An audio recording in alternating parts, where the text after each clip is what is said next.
If you find yourself with a camera in your hand and want to learn how to use it, please subscribe to this channel, like the videos, comment below. Hey Photos family, this week's challenge is specifically to look at the lighting on your background. If you are shooting in an outdoor background, look to see if there is any direct sun of that background, how often it's in shade. Note those times it has any direct light from the sun.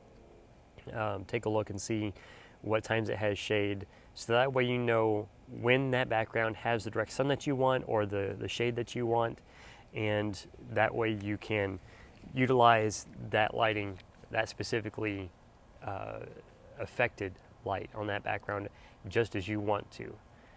God bless. Thank you so much for watching. Click that subscribe button if you're not yet a subscriber, and give us a thumbs up so other people can watch. And let us know what you found for backgrounds and how it's lit, whether it has direct lighting or shade, and give us a photograph also. Give us a link to your photograph as to where it's linked, and we can go look at it. Thank you so much. God bless.